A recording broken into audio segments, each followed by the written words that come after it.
Welcome back movie lovers. तो आज हम लोग देखने वाले हैं कि जब दो हाई स्कूल के बच्चे एक बीच में फंस जाते हैं तो वो लोग कैसे सरवाइव करते हैं और उनके बीच क्या क्या कांड होता है। तो चलिए शुरू करते हैं। इस मूवी की शुरुआत होती है हमारे हीरो डीन से, जो कि काफी ज्यादा आलसी है और उसके कोई भी दोस्त वगैरह नहीं है। दूसरी तरफ एमा, जो कि दिखने में काफी सुंदर है और वो अपने स्कूल में काफी फेमस है। मूवी की स्टार्टिंग में हम लोग देखते हैं कि एक सुबह एमा उठती है और अपने स्कूल को जाने के लिए तैयार होने लगती है। दूसरी तरफ डीन, वो उठता है और ब्रश करता है और वीडियो गेम खेलने लगता है। तो उसके पापा आकर बोलते हैं कि तुम लेट हो जाओगे। फिर हम लोग देखते हैं कि एमा और उसकी छोटी बहन स्टेजी को उसकी माँ स्कूल छोड़ने जाती है। उसके बाद एमा स्कूल में आकर अपनी फ्रेंड लिजी से मिलती है। वो दोनों बातें कर रहे होते हैं, तभी वहाँ पर एक लड़का स्टीफन आकर एमा को हाय बोलता है। स्टीफन स्कूल का सबसे हैंडसम लड़का था और उसने एमा को हाय बोला था, इसीलिए उसकी दोस्त लिजी एमा का मजे लेने लगती है। अब उसी दिन उनके टीचर बताते हैं कि बस अगली सुबह ठीक 7 बजे ट्रिप के लिए निकलेगी और वो बता ही रहे होते हैं कि एमा क्लास में लेट पहुंचती है और डीन भी उसके पीछे आ रहा होता है और गलती से एमा से टकरा जाता है और उसे सॉरी शहजादी बोलता है। टीचर आगे की जानकारी दे रहे होते हैं, तभी लिजी एमा को बोलती है कि डीन भी ट्रिप पर जा रहा है अपने पापा के पैसों की वजह से। डीन सुन लेता है तो लिजी मुंह बनाकर उसे चिढ़ाती है। लंच के समय लिजी सारे दोस्तों को सुबह जो एमा और स्टीफन के बीच हुआ वो बताती है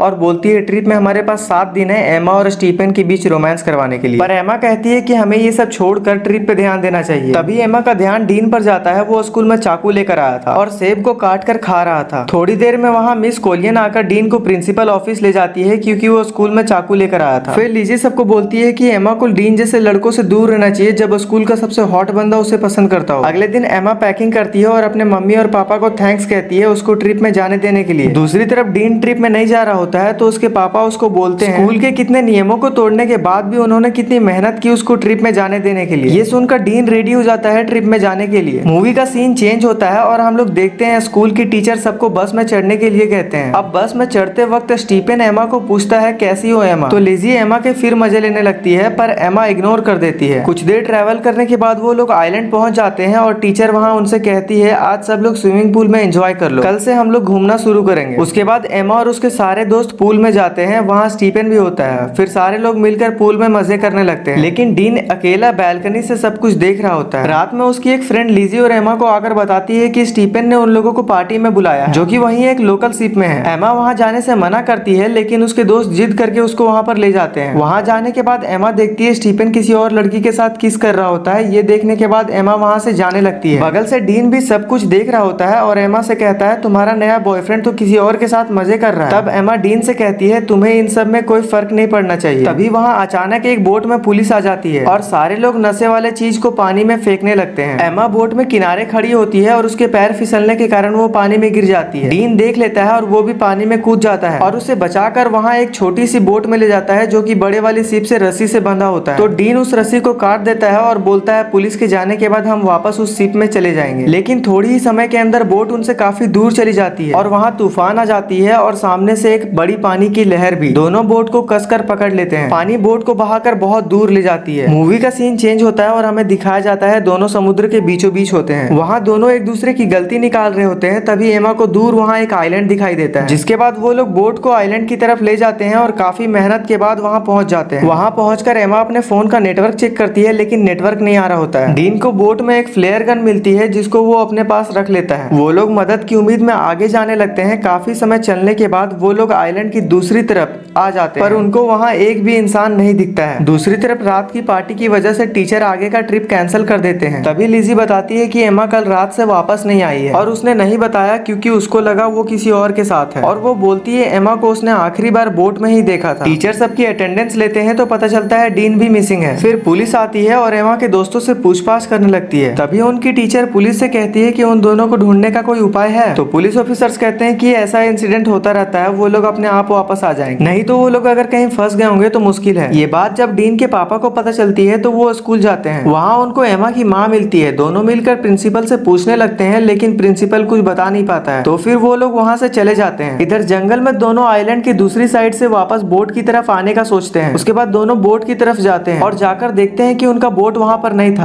पानी की लहरों की वजह से बोट वहाँ से बह गया था। वहाँ डीन को एक लाइफ जैकेट मिलता है, जिसको डीन अपने पास रख लेता है। फिर हम देखते हैं कि वो लोग पूरा दिन चलते चलते थक चुके होते हैं और डीन बड़े ध्यान से डूबते हुए सूरज को देख रहा होता है। थोड़ी देर में सूरज डूब जाता है और अंधेरा हो जाता है। डीन आग जलाता है और दोनों यहीं रुकने का फैसला करते हैं। डीन देखता है कि एमा को ठंड लग रही है तो वो अपना शर्ट उतार कर एमा को दे देता है और दोनों बातें कर रहे रहे होते हैं कि कल तक कोई ना कोई हमें ढूंढ ही लेगा। अगले दिन हम लोग देखते हैं डीन सुबह उठता है और देखता है एमा यहाँ नहीं है। तो डीन उसे ढूंढते ढूंढते देखता है कि एमा बीच के किनारे SOS लिख रही होती है। जब डीन उसे पूछता है तो एमा बोलती है जान बचाने की कोशिश चल रही है। फिर एमा बोलती है हमें पीने के लिए पानी ढूंढना होगा, लेकिन डीन उसे इग्नोर करता है और पानी में स्विमिंग करने चला जाता है और एमा उसे देखने लगती है। यहाँ होटल में डीन और एमा के पेरेंट्स को स्कूल के टीचर बताते हैं कि पुलिस उन लोगों को ढूंढने में लगी है और उनको एक बोट मिली है जिसमें शायद वो दोनों थे। दूसरी तरफ एमा पीने का पानी भर रही होती है, तभी उसे झाड़ियों से कुछ आवाज सुनाई देती है और उसे लगता है कि उसके आसपास कोई है, तो एमा वहां से चली जाती है और उसके बाद दोनों धूप और बारिश से बचने के लिए एक झोपड़ी बना रहे होते हैं। थोड़ी देर में उनका झोपड़ी तैयार हो जाता है और एमा फिर से रेत में SOS लिखती है ताकि कोई प्लेन वहां से जाए तो उनको बचा ले। फिर उनको वहां उस आइलैंड पे जो कुछ भी खाने को दिखता वो लोग खाने लगते हैं। उसके बाद एमा देखती है कि डीन सो रहा होता है, तो एमा भी उसके पास जाकर सो जाती है। डीन करवट लेता है और उसके ऊपर हाथ रख देता है, पर एमा उसको कुछ नहीं बोलती क्योंकि उसको भी अच्छा लग रहा होता है। फिर अगले दिन एमा जब वाटरफॉल में नहा रही होती है तो वहाँ पे डीन आ जाता है और सनस्क्रीन मांगता है। तो एमा कहती है कि मेरे पास खत्म हो गया है और तुम प्लीज यहाँ से जाओ। तो डीन कहता है तुम्ही ने तो मुझे यहाँ पहरेदारी करने के लिए बोला है। उधर होटल में एमा की माँ बहुत परेशान थी और न्यूज में बताया जा रहा था कि एमा और डीन के गायब होने का केस अब ऑफिशियल हो गई है और अब पुलिस उनकी डेड बॉडी को ढूंढेगी। दूसरी तरफ यहाँ एमा और डीन मदद की आस में बैठे थे, तभी उनको वहाँ एक इंसान की हड्डियां मिलती है जिसको एमा देखकर बहुत डर जाती है और कहती है ये यहाँ कितने दिन तक जिंदा रहा होगा, हम भी ऐसे ही मर जाएंगे। लेकिन डीन एमा को बोलता है कि ये शायद कोई मछुआरा होगा या तो कोई स्मगलर होगा जो यहाँ पर आकर मर गया था, पर हमारी फैमिली है जो हमें ढूंढ लेगी, हमारी हालत ऐसे नहीं होगी। और ये कहकर एमा को यकीन दिलाता है और उसको किस कर लेता है। फिर एमा खुश हो जाती है, जिसके बाद दोनों रात में सारी हदें पार कर देते हैं और दोनों के बीच में काफी देर तक कबड्डी का मैच होता है। अगली सुबह जब एमा उठती है तो देखती है डीन यहाँ पर नहीं है। एमा उसे आवाज लगाती है लेकिन फिर भी डीन उसे नहीं मिलता है, तो एमा उसको ढूंढने के लिए जंगल के अंदर चली जाती है। थोड़ी दूर जाने के बाद डीन वहाँ मिलता है जो कि गड्ढा खोद रहा होता है। एमा को कुछ समझ में नहीं आ रहा होता है और वो गलती से गड्ढे में गिर जाती है और उसके घुटने पर चोट लग जाती है, तो डीन उसके चोट पर दवा लगाने लगता है। डीन एमा को अच्छे से रहने के लिए बोलता है और फिर दोनों वाटरफॉल में नहाने के लिए चले जाते हैं। वहाँ डीन एमा को बताता है कि उसकी माँ उसकी वजह से कार एक्सीडेंट में मारी गई थी, जिसको एमा बड़े ध्यान से सुन रही होती है और फिर बोलती है इसमें तुम्हारी गलती नहीं थी। थोड़ी देर बाद वहाँ अचानक से तेज बारिश होने लगती है, जिसके बाद वो दोनों बारिश में मजे करने लगते हैं। अगले दिन सुबह डीन को एरोप्लेन की आवाज सुनाई देती है, तो वो दौड़ कर जाता है ताकि वो अपने बैग में रखे फ्लायर गन को फायर करके एरोप्लेन से मदद ले सके, लेकिन उसको फ्लायर गन नहीं मिलती है और तब तक प्लेन भी वहाँ से चला जाता है। फिर ये लोग थक कर बैठ जाते हैं और बातें करने लगते हैं कि इनका सामान कोई चुरा रहा होता है। तभी डीन को कोई आवाज सुनाई पड़ता है और डीन उसकी तरफ दौड़कर भाग जाता है। वहाँ जाने के बाद उसको पता चलता है कि वो आवाज एक ब्लैक पैंथर की। ये देखकर डीन डर जाता है और वहाँ से भागने लगती है। एमा को भी जब ये आवाज सुनाई पड़ती है तो वो भी डीन की तरफ भागने लगती है और उसके पास पहुंचकर देखती है कि डीन ने उसे मार दिया है। फिर ये दोनों एक लकड़ी का घर बनाने लगते हैं क्योंकि इन दोनों को यकीन हो गया था कि अब ये लोग यहाँ से नहीं निकल पाएंगे। दूसरी ओर हमें इनके पेरेंट्स को दिखाया जाता है जो कि इनके पेरेंट इन लोगों को आज भी बहुत ज्यादा मिस करते हैं। अब एमा और डीन जब रेस्ट कर रहे होते हैं तभी पेड़ के ऊपर से कुछ गिरता है। जब ये लोग ऊपर देखते हैं तो इन लोगों को दिखता है कि एक बंदर इनका सारा सामान चुरा कर ले गया है। बंदर के हाथ में वो फ्लायर गन भी था जिसको डीन ढूंढ रहा था। फ्लायर गन को देखकर डीन उसे गन मांगता है लेकिन बंदर नहीं दे रहा होता है। एमा जब एक केले को दिखाकर बंदर से गन मांगती है तो बंदर वो गन नीचे फेंक देता है। थोड़ी देर बाद वहाँ से एक हेलीकॉप्टर गुजर रहा होता है, तो वो लोग जंगल से बाहर आकर फ्लायर गन से फायर करते हैं, जिससे ये लोग उनको देख लेते हैं और उनको बचा लेते हैं। फिर जब ये लोग एयरपोर्ट पहुंचते हैं तो इनके पेरेंट्स और काफी सारे मीडिया वाले वहाँ पर होते हैं जो कि इनसे सवाल करने लगते हैं। एमा के दोस्त उसको चारों तरफ से घेर लेते हैं और डीन अकेला पड़ जाता है, तो डीन अपने डैड के साथ घर आ जाता है। रात को डीन एमा से मिलने उसके घर जाता है, पर एमा उससे अच्छे से बात नहीं करती है और जब डीन उसे किस करने की कोशिश करता है तो एमा उसे रोक लेती है। वो बताती है कि उसके पेरेंट्स ने उसके आने की खुशी में एक पार्टी रखी है जिसमें तुम भी आना। डीन पार्टी में आ जाता है पर एमा यहाँ भी उससे नहीं मिलती है। वो फिर से अकेला रहना शुरू कर देता है। कुछ दिन बाद एमा को एहसास होता है और वो डीन को कॉल करती है, पर इस बार डीन एमा को इग्नोर कर देता है। आगे हमें यहाँ दिखाया जाता है कि स्टूडेंट्स की पार्टी चल रही है और एमा यहाँ पर एक व्हाइट सा ड्रेस पहनकर आती है जिसमें वो काफी खूबसूरत लग रही थी। डीन भी काफी अच्छे से तैयार होकर पार्टी में आया था। डीन को देखकर एमा भी बाहर जाती है और दोनों अपने स्टाइल में एक दूसरे को किस कर अपने प्यार का इजहार करते हैं। इसी के साथ हमारी इस मूवी का हैप्पी एंडिंग होता है। मिलते हैं किसी नेक्स्ट वीडियो में, तब तक के लिए बाय बाय।